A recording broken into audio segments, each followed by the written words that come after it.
Tyson, ഇങ്ങനെ പ്രത്യയശാസ്ത്രത്തിന്റെ ഒരു പിൻബലമില്ലാതെ ഒരു പാർട്ടിക്ക് എത്ര കാലം നിലനിൽക്കാൻ പറ്റും?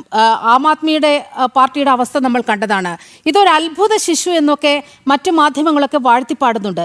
പക്ഷേ ദേശീയതയെ സ്നേഹിക്കുന്ന ഇന്ത്യൻ രാഷ്ട്രീയം സുസ്ഥിരമായി മുന്നോട്ട് പോകണം എന്ന് ആഗ്രഹിക്കുന്ന ജനാധിപത്യ വിശ്വാസികളെ സംബന്ധിച്ച് നോക്കുമ്പോൾ ഈ വിജയ് ഉയർത്തുന്ന ഭീഷണി എന്ന് പറയുന്നത് ചെറുതല്ല. അത് എന്തുകൊണ്ടാണ് ഈ മാധ്യമങ്ങളൊക്കെ ചൂണ്ടിക്കാണിക്കാത്തത് എന്നുള്ള ഒരു സന്ദേഹം കൂടി ഈ ഘട്ടത്തിൽ ഉയരുകയാണ്. തീർച്ചയായും നീലിമ, ഈ വിഷയത്തിൽ ഏറ്റവും ഗൗരവമേറിയ ഒരു പ്രശ്നം തന്നെയാണ് ഉന്നയിക്കപ്പെട്ടിരിക്കുന്നത്. കാരണം എന്തിനു വേണ്ടി വിജയ് രാഷ്ട്രീയത്തിൽ വന്നു? രാഷ്ട്രീയം എന്താണ് ലക്ഷ്യം വയ്ക്കുന്നത്? രാഷ്ട്രീയം ലക്ഷ്യം വയ്ക്കുന്നത് ജനങ്ങളുടെ അവരുടെ പ്രശ്നങ്ങളെ പരിഹരിക്കുകയാണ്, അല്ലെങ്കിൽ അവരുടെ മോചനമാണ് ആത്യന്തികമായി രാഷ്ട്രീയം ലക്ഷ്യം വയ്ക്കുന്നത്. ഭാരതത്തിൻ്റെ സ്വാതന്ത്ര്യ സമര ചരിത്രം തൊട്ട് പരിശോധിച്ചാൽ ജനങ്ങളുടെ മോചനത്തിന് വേണ്ടി നിലകൊണ്ട പ്രസ്ഥാനങ്ങളെയാണ് രാഷ്ട്രീയ പ്രസ്ഥാനങ്ങൾ എന്ന് വിളിക്കുന്നത്. ഈ രാഷ്ട്രീയ പ്രസ്ഥാനത്തിൽ മറ്റൊരു പ്രധാന വിഷയം കൂടി എടുത്തു പറയേണ്ടത് ഈ വനിതാ ബില്ലുമായി ബന്ധപ്പെട്ട ചില വിഷയങ്ങളൊക്കെ ചർച്ച ചെയ്യുമ്പോൾ പ്രധാനമന്ത്രി പറഞ്ഞൊരു വാക്കുകളാണ് ഇതിൻ്റെ ഏറ്റവും നിർണായകമായൊരു ഘടകമായി എനിക്ക് തോന്നുന്നത്. അതായത്, ഈ കഴിഞ്ഞ പഞ്ചായത്തി രാജ് നിയമം നടപ്പായപ്പോൾ 50% സ്ത്രീകൾ തിരഞ്ഞെടുക്കപ്പെടുകയും ഭാരതത്തിൻ്റെ സ്ത്രീ ശക്തി പൊളിറ്റിക്കലി എംപവേർഡ് ആവുകയും ചെയ്തു. അതായത് തുടർച്ചയായി തെരഞ്ഞെടുപ്പുകളിൽ മത്സരിക്കുക, അതുപോലെ തന്നെ പാർട്ടി പ്രവർത്തനങ്ങൾ നടത്തുക, ജനകീയ വിഷയങ്ങളിൽ ഇടപെടുക, അത്തരത്തിലുള്ള പ്രശ്നങ്ങളിൽ ഇടപെട്ട് വരുമ്പോൾ ഒരു പൊളിറ്റിക്കൽ എഡ്യൂക്കേഷൻ ഉണ്ടാകുന്നുണ്ട്. ഈ പൊളിറ്റിക്കലി എഡ്യൂക്കേറ്റഡ് അല്ലാത്ത, പൊളിറ്റിക്കലി എക്സ്പീരിയൻസ്ഡ് അല്ലാത്ത, രാഷ്ട്രീയ ബോധ്യമില്ലാത്തൊരു സമൂഹം പെട്ടെന്ന് ഒരു താരപരിവേഷത്തിൻ്റെ ഒരു പ്രഭയിൽ പെട്ടെന്ന് അങ്ങോട്ടൊരു ഉത്തരവാദിത്തപ്പെട്ട പദവികളിലേക്ക് എത്തുമ്പോൾ ഇവർ ജനങ്ങളെ അറിഞ്ഞിട്ടുണ്ടോ എന്ന കൃത്യമായൊരു ചോദ്യമാണ് വരുന്നത്. ആം ആദ്മി പാർട്ടിയുടെ വിഷയം ചർച്ച ചെയ്യുമ്പോൾ അതിൽ ഗൗരവമായൊരു വിഷയം ഉണ്ടായിരുന്നു.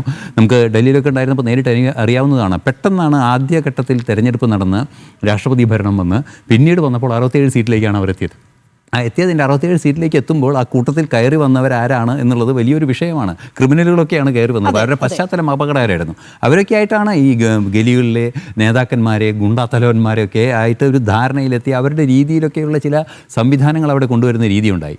സ്വാഭാവികമായും ഇത്തരത്തിലൊരു പൊളിറ്റിക്കലി ഓർഗനൈസ്ഡ് ആയ, ഗൗതം സൂചിപ്പിച്ചതുപോലെ ഒരു പൊളിറ്റിക്കൽ ആശയത്തിൻ്റെ പിന്നിൽ ഓർഗനൈസ്ഡായി നിലകൊള്ളുന്ന രാഷ്ട്രീയ പ്രവർത്തകരല്ലെങ്കിൽ അവരെ ഏതെങ്കിലും തരത്തിൽ തിരിച്ചു കൊണ്ടുപോകാൻ, അല്ലെങ്കിൽ അവരെ തെറ്റായ വഴിക്ക് നയിക്കാൻ സാധിക്കും. അപ്പോൾ ഈ പ്രശ്നങ്ങളൊക്കെ തമിഴ്നാട്ടിൽ നേരിടുന്ന ഗുരുതരമായ സാമൂഹ്യ പ്രശ്നങ്ങളൊക്കെ ഉയർന്നു വരാനുള്ള സാധ്യത ഇത്തരത്തിലുള്ള പെട്ടെന്ന് ആൾക്കൂട്ട രാഷ്ട്രീയത്തിൻ്റെ ഒരു പ്രതികരണമായി വരാനുള്ള സാധ്യതയുണ്ട്.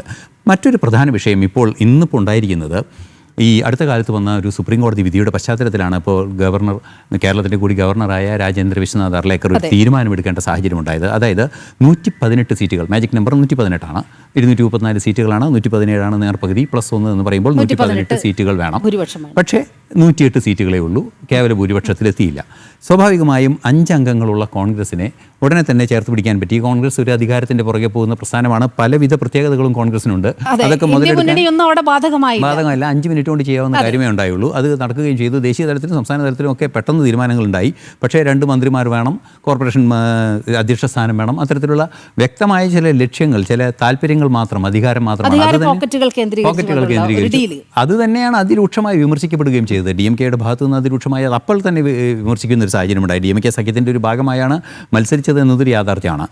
ആ ഒരു സാഹചര്യത്തിലാണ് 113 സീറ്റുകൾ മാത്രമായി വന്നാൽ ഇപ്പോൾ ഗവൺമെൻറ് ഉണ്ടാക്കാൻ ക്ഷണിക്കാൻ സാധ്യമല്ല. നമുക്കറിയാവുന്നതാണ്, ഏറ്റവും വലിയ ഒറ്റക്കക്ഷിയെ ക്ഷണിക്കുക എന്ന പഴയ പ്രസിഡന്റുമാർ, രാജ്യത്തിൻ്റെ രാഷ്ട്രപതിമാർക്ക് ഒരു നിഗമനത്തിലെത്തിയതും ഭൂരിപക്ഷത്തിലെത്താത്തൊരു സാഹചര്യം പാർലമെൻറ്റിലുണ്ടായപ്പോൾ ഒരു നിഗമനത്തിലെത്തുകയും ആ നിഗമനത്തിൻ്റെ അടിസ്ഥാനത്തിൽ ഏറ്റവും വലിയ ഒറ്റക്കക്ഷിയെ സർക്കാർ ഉണ്ടാക്കാൻ ക്ഷണിക്കുക എന്ന നീക്കത്തിൽ പോവുകയും ചെയ്തപ്പോൾ നിലവിലെ സാഹചര്യത്തിൽ അത്തരമൊരു നീക്കം നടത്താൻ സാധ്യമല്ല. അത് ഭരണഘടനാ വിരുദ്ധമാണ്. ഭൂരിപക്ഷം അവിടെ പരിഗണിക്കപ്പെടുന്നില്ല എന്നൊരു യാഥാർത്ഥ്യം ഉണ്ടായപ്പോഴാണ് പിന്തുണ കൃത്യമായി ഉണ്ടായാൽ നടക്കാമെന്ന് പറയുന്നത്.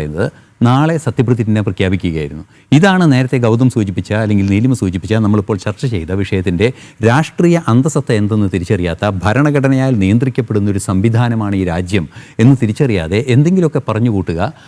എണ്ണത്തിൽ കൂടുതലല്ല ഭൂരിപക്ഷം, പകുതിയിൽ കൂടുതലാണ് ഭൂരിപക്ഷം എന്ന് തിരിച്ചറിയാൻ പോലുമുള്ള സാമാന്യ രാഷ്ട്രീയ വിദ്യാഭ്യാസം പോലും ഇല്ലാത്തൊരു അതൊക്കെയാണ് ഇപ്പോൾ തെളിഞ്ഞു വന്നത്. പക്ഷേ വിഷയങ്ങളുണ്ട്. കാരണം എന്താണെന്നുണ്ടെങ്കിൽ VCK, CPI, CPM, IML തുടങ്ങിയ കക്ഷികളുടെ 2 വീതമുള്ള MLA-മാരുടെ പിന്തുണയോടെ 120 പിന്തുണയ്ക്കില്ല എന്ന് നേരത്തെ തന്നെ പറഞ്ഞിട്ടുണ്ട്. അപ്പോൾ ആകെയുള്ള ഒരു പ്രതീക്ഷ എന്ന് പറയുന്നത് യഥാർത്ഥത്തിൽ CPI, CPM-ലാണ്. അവരുടെ ഒരു തീരുമാനം ഒരുപക്ഷെ വെള്ളിയാഴ്ചയൊക്കെ അറിയിക്കൂ എന്ന് അവർ പറഞ്ഞ ഒരു സാഹചര്യമുണ്ട്.